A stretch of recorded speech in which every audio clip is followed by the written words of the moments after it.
Do all that stuff out there. Couldn't think of the words there at the end. Don't need no words. Don't need no words. Music, all we wanted, hip hop. Yeah. They didn't write no words for that ending. What is that? There's a that- rumor that you invented scat singing. Is that true? Well, they claim when we was recording Heebie Jeebies, and we get on to this part for the second chorus, and I dropped the paper, and the president in the control booth, he says, keep on singing, see? Yeah. Well, that brought back memories when I was a kid going around in the quartet on Rampart Street in New Orleans, where we get to the part we didn't know the words, we'd go to scatting and blowing like a trumpet or something like that, and it came to me just like that. I wonder where. And we didn't spoil the master or nothing. So when we finished, Mr. Foreign, he said, well, Satchmo, this is where scat was born. See, now he said it, but I mean, they give me that monocle, you know. But that's where scat was supposed to start, you know. Yeah. But Jelly Roll Morton claimed that he and some comedian used to scat way back there in the 80s or something. But I wasn't born then. I wouldn't argue with him. I couldn't argue with him. When were you born? 1900. Yeah, so 12 it is, o'clock at night. It is. It's 12 at night. Yeah, they called me. So how did they know whether your birthday was on the? Your birthday's on the. I thought it was on the. Well, 4th. I didn't ask Mama all that. I was just glad to be here, and I didn't.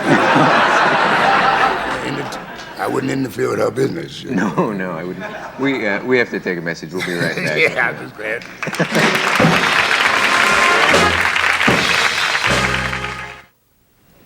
You're talking about in the early days in New Orleans when you were a kid. What kind of a neighborhood did you grow up in? Well, there's all nice people. That's all I can say. I mean, growing up as a kid, I mean, they didn't do anything that would hurt us, and they didn't tell us anything wrong.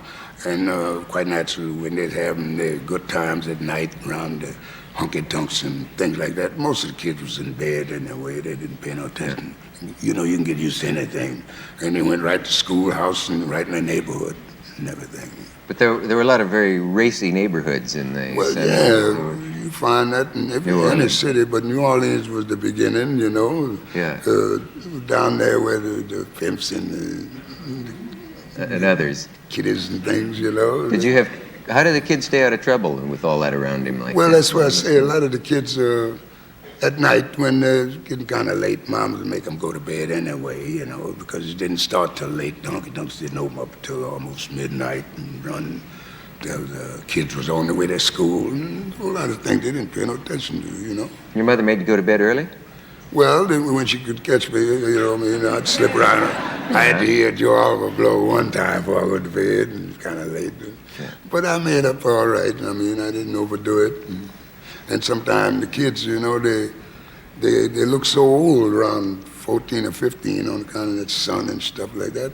So all they do is put on long pants, and they can stay up in the honky-tonks like everybody else. Nobody pay no attention to it, because they look... They thought they were older. They look older, yeah. Sure, Did you ever think when you were a kid back there in New Orleans that one day your name would be internationally famous? No, you don't think about things like that. I was just so glad to sit in the band with guys like King Oliver and Johnny Dodds, Sidney Bechet, and them greats.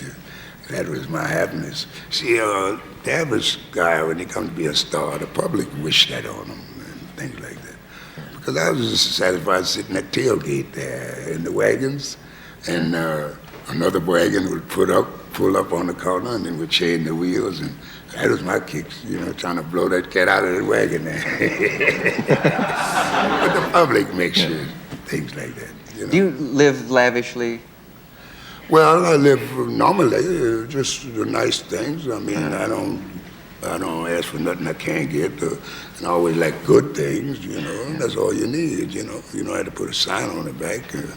But I mean, nice wall-to-wall bed at home there.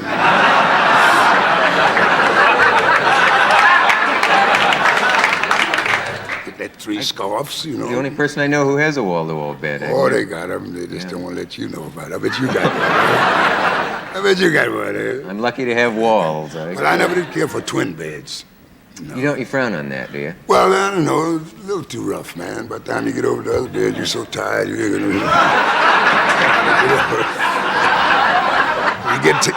get tired tying them together, you know.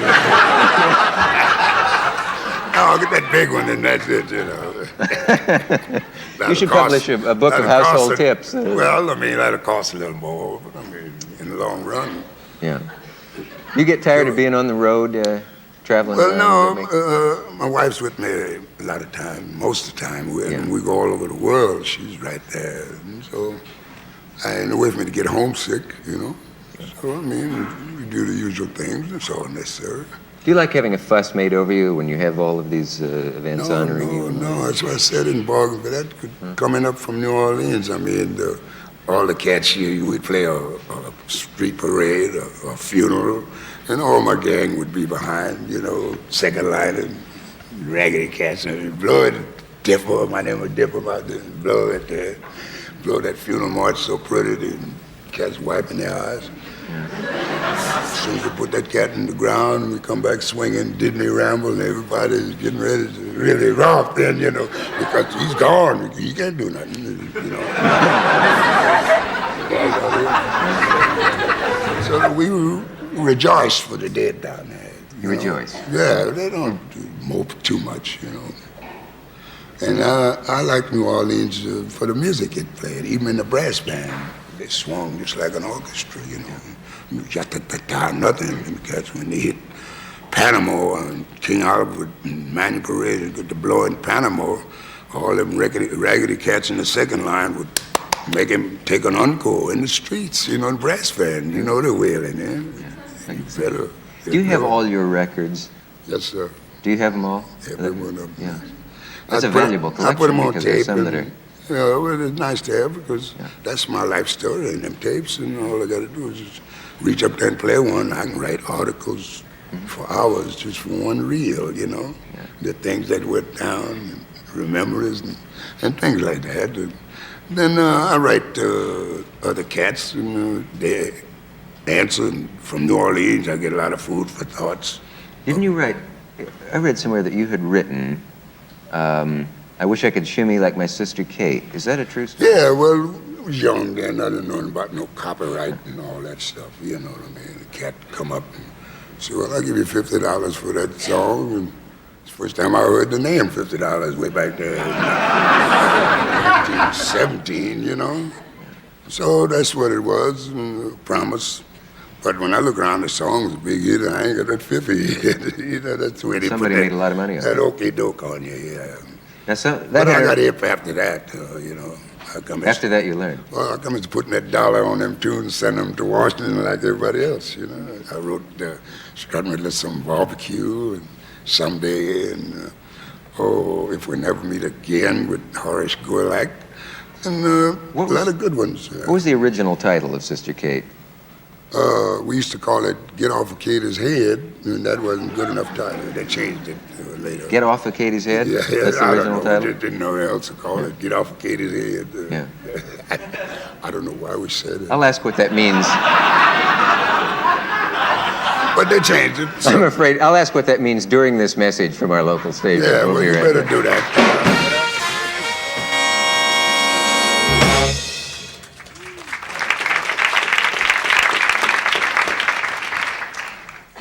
You were back in the old days in Chicago. That must have been the most wide open period of that city. Was it kind of rough then? Did you have to be careful going home at night?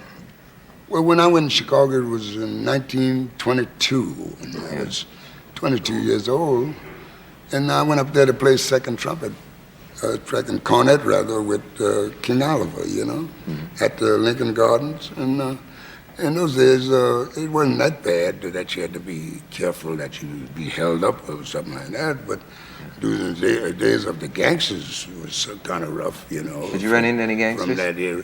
Well, when I went to the Sunset, which was owned by Mr. Joe Glazer, my manager after that, I used to see a lot of the boys sitting around, and Al Capone and his brigade would come in, you know. Saw Al Capone? Yeah, many times. Was it true that he came in with a bunch of bodyguards? Oh, he always had a, you think he was general of the army or something. He had so many cats take care of him, yeah. And then we gave a dance at the army right next to the sunset, and the whole gang of them cats come in, had a long table. I had a chance to say a few words to them. Were they make you nervous to have them sitting there? No, they're ordinary people till something start, you know. Yeah. But just to sit there, I mean, and they're the ones that give us big tips to play things for them in the band. Yeah. And we had a singer called Melix who used to sing and slide at the end of the floor when somebody put $1 down, and she'd slide and make a split and pick up that dollar. And those gangsters, man, they had that floor lined with dollars. Cats were walking around, and she'd just slide and pick all of them up. And we had a lot of fun there. Nobody got hurt. Nobody got hurt? No. You don't mess with them, they don't mess with you. You know what I mean? I didn't know any of them that personally, and they liked our music. And I was blowing them blues for them cats, you know. Well, did you ever... Well, we had some bad boys in New Orleans. Are you kidding? We had some boys just as tough as Al Capone's boys right there in New Orleans. When I was coming up selling newspapers, and they followed my life up, you know, from the time I left the Hunky Tonks to come up north and blow. And I went down there in 1931 to play at the Suburban Garden. It was a roadhouse, and radio was just about 5 years in. And you never heard of no spade playing on no radio in those days, just starting. And you know what the life was, all strictly au fait. 5,000 Negroes right on that levee. It was a levee, right by the levee. They listening to that music. See, now I'd been away about 9 or 10 years, and I done got northern fire. I done forgot about a whole lot of that foolishness down there, you know. So anyway, the night we opened, and I'm shy, man, and there's a place packing jam. It was owned by the Dalton brothers. Were they bad cats? They had gambling there and dig this. Yeah. So anyway, I think I was in Chicago anyway, you know, go up to the mic and make my own announcements and different things like that, or the announcer bring you to the mic, and then you tell out, you know.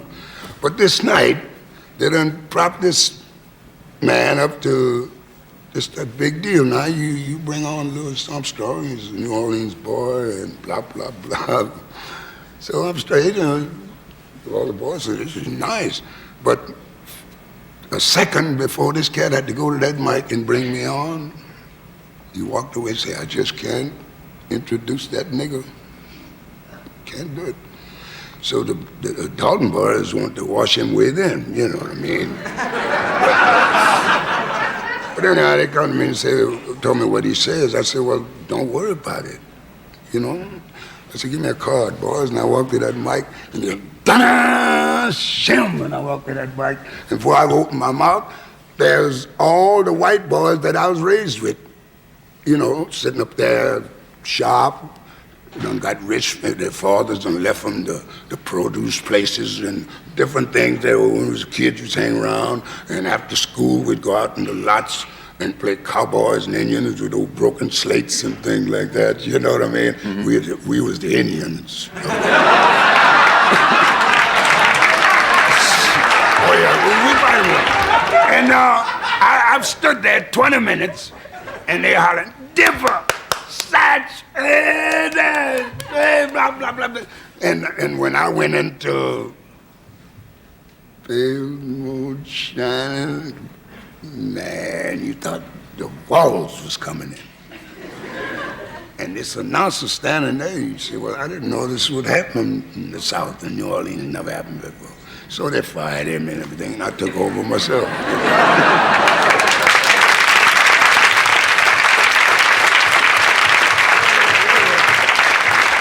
You see, when I get down there, you know, quite naturally, the fellas I was raised up with, their children, the time I was up there blowing and everything, I noticed they had a beautiful baseball game that he's playing these empty lots and whipping everybody. And I said, well, I'll take them over, you know, and name them the Secret Nines. And And, you know, it was going fine, and bought them uniforms and everything, you know, and got them a big game at the Heinemann Park, playing that big team out of New Orleans, was it the Caulfields or something? Got me. So, well, anyway, listen, they had so many people there that to turn them away at the ballpark. See them? So these cats sharp in the uniform. They've been sliding all over the lot and breaking it up.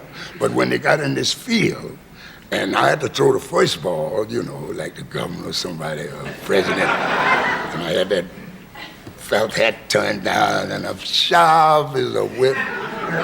Starting out, I gets up there, and they had this chick catching, sharp little Bronski. I'm getting ready to lay it on her, you know what I mean? So in front, I said, come here, baby.